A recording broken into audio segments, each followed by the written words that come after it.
going to teach you how to do that. We're going to teach you what the state wants you to know is what you can or cannot do in order to serve the public. Any questions about that? Any doubts? Okay. Real estate licensees provide specialized service. I should actually say, instead of specialized service, professional services. Again, remember that from now on, or when you pass this thing, you are considered a professional. Therefore, you're going to help somebody to transfer, to sell a particular property. You have to know how to deal with it. You have to be cognizant of the contracts, the language in the contracts. You have to know the process of what goes first, what goes last, and everything in between, because you are the professional. You have to have knowledge of the market conditions. By that we mean what the going rate is, interest rate, what the going fluctuations in the money market is. You have to be a professional. You have to have that knowledge. You have to have the knowledge of how to market real estate or business. Believe me, marketing real estate is not putting it in the MLS. That's a given. That's easy. Your broker will do that, or your office will do that, and the property is listed. No, you have to be able to design, with your broker's approval, how to advertise, how to commercialize, how to convince somebody that you are the best thing that they've ever encountered in order to sell their property. If it's a listing that you're looking for, you're looking to have a contract with a seller, or you have a buyer in hand. You have to know what the market values are in that particular side. And we live in a metropolitan area, so there's no way that you can know what the values are in West Hialeah, in East Hialeah, and in Kendall all at the same time. But you have enough tools to be able to determine those things. You have to have the knowledge of how to analyze buyers' needs. Now, there's a doctor for you. How do you sit down with somebody that doesn't know what they want, and you have to find them the right thing? And believe me, people don't know. People don't know what they need. People don't know what they need to finance. They may not even know what they need, how much money in the bank they need. You need to help them. We're counselors, remember? We're going to have to help them to find the right property. And base, you're going to have a good ear. The best counselors in the world know how to listen. They might tell you something like, I like to sew. The lady likes sewing. And the guy might tell you, I have $10,000 worth of tools and I love to tinker in the garage. Okay, well, you just got two things that you're going to try to help them with. Not only in the number of bedrooms and bathrooms, but you might have to find a little niche where she can put her sewing machine. And you want to have either a garage or something, or an outhouse where he can put his $10,000 worth of tools. They may not be able to tell you that, but they told you that by their conversations. So you need to be able to put that in a nice little picture and say, these three over here are the best houses that I can come up with in your area and for your financial condition. And you have to have, last but not least, the knowledge of the laws pertaining to real estate. Again, that's this entire book. The laws that pertain to real estate, I'll say it differently so that you can read it somewhere else. It's covered by Chapter 475 of the Florida Statutes, 455 of the Florida Statutes, Section 61J2 of the Florida Administrative Code, Chapter 120 of the Administrative Chapters. That's all that's actually inside this book, okay? You don't need to go through those Florida statutes, but you can. Because all of those are what governs a licensee in real estate.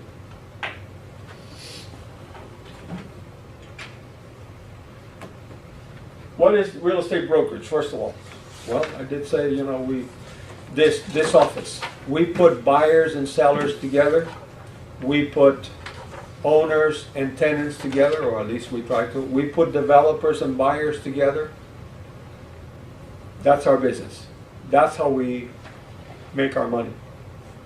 By putting two people. We marry people. We don't marry marriage-like. We marry buyers and sellers. We get them to agree. We get owners and tenants together. Owner tells you, I have a little house over here I want to rent, and you try to find them the right the right customer for them to move in. Maybe some owners want to, they want to tell you certain things that they want. Be very careful. Remember what I said at the very beginning. To buy, to sell, to manage your own property, you need no license. Well, you got an owner that basically says, hey, I don't want any Hispanics. I want to rent this property, and I don't want any Hispanics. I can't help you. I can't violate, that's a federal law. I can't violate somebody's rights. It's your choice whether to take the job or not. But my choice is very simple. You walk away. Very simply. You'll get some strange orders, undoubtedly, sometimes in your life. Hopefully not too many. But every once in a while you get an owner that, and maybe they're testing you, but 98% of the time they're not testing you, that's who they are. You have to either talk them into, you can't do that, that violates civil rights. In another chapter we'll cover things like, you know for a fact that somebody died of AIDS in a particular property. You know it. You even knew the person. As a real estate licensee, even if you know it, you can't divulge it.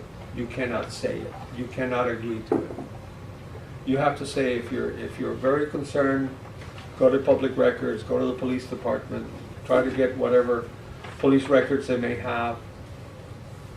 I have no knowledge of that and no information. There's other things like people are scared of, but they really have no value. For instance, I know that house is haunted. Well, that has spiritual value. It doesn't count for dollars. So it's up to them. You don't have to agree or disagree. It doesn't matter. That's not law. So you can agree or disagree on that one. It doesn't matter. The AIDS part does matter. We're going to cover that in the book anyway. So a lot of things that I say may be out of context for the present page that we're under. But believe me, when you read the book, you're going to see it. So the business of bringing together buyers and sellers and owners and renters with completing a real estate transaction. Licensees are paid a fee or a commission for their services. For our services of bringing the buyer and seller together, that owner and renter together, we collect a fee. Your broker decides what their fee structure for their office is. You don't. Your negotiation with your broker is to what they're going to charge you in order to have you in their office, whether it's a split of commission, a percentage, or whether it's a flat fee, or whatever it is. That's between you and your broker. But your broker sets the commission or fee structure for their office. If you think your broker is charging too much, find another broker. If you think he's charging too little, find another broker. You don't have the right to change your broker's fee structure. And you will be working with a broker as long as you're a sales associate. You get tired of people telling you how much to charge? Take FREC 2. That's the broker course.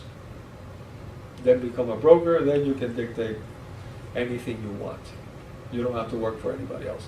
But as long as you're a sales associate, you have to work under a broker.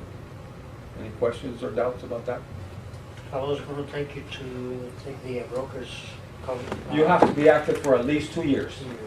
Yes, sir. You have to be active and in the business for at least 2 years. But yes, once you were active for 2 years, then you can qualify to take what we call FREC 2. This is FREC 1, FREC 2, or the broker course. You know.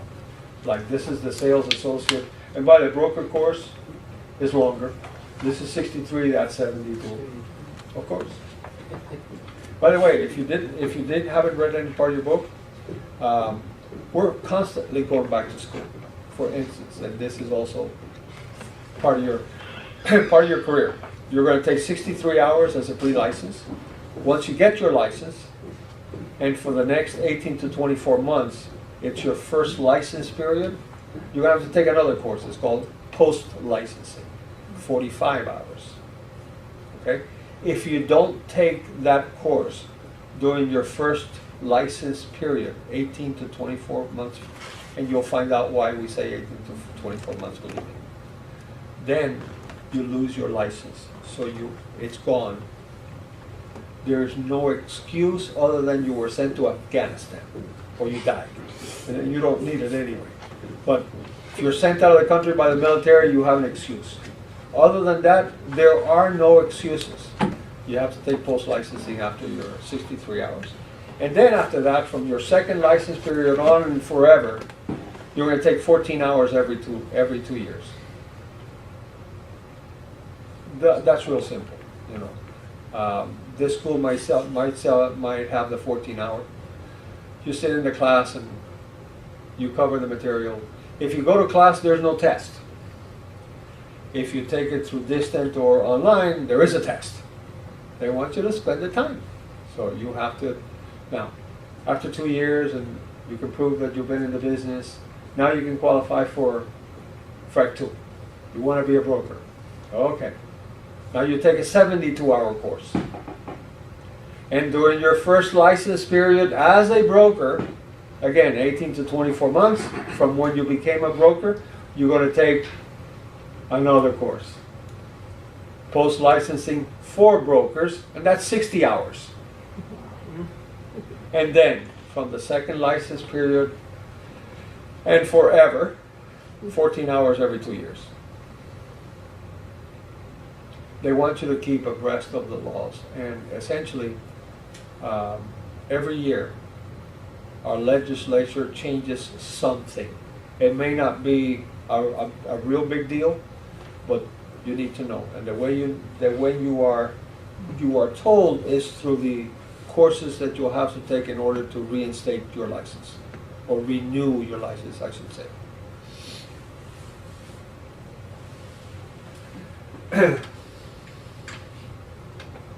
Okay. Here's a very fast process of the sale. You obviously are going to decide whether you're going to prospect for buyers or for sellers. And it's totally different. You might know somebody that's already ready to buy. You have to listen to them and then find the right properties for them. Or you might want to find sellers, because everybody knows that if you get a listing, doesn't matter who sells it, half of the commission is already guaranteed to you, or at least to your office, and indirectly to you.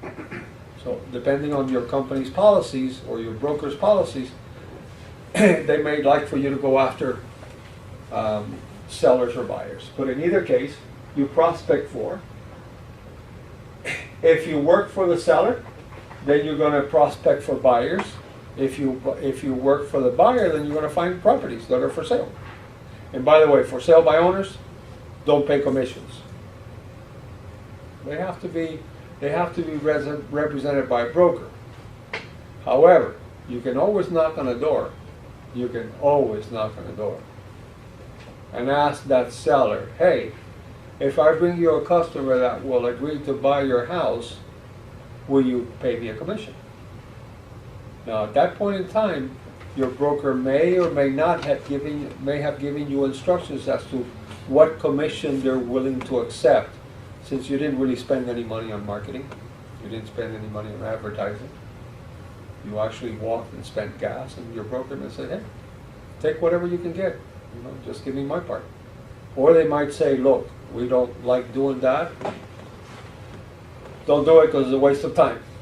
Depends on their experience at the office you work for. So you're going to prospect for buyers or for sellers.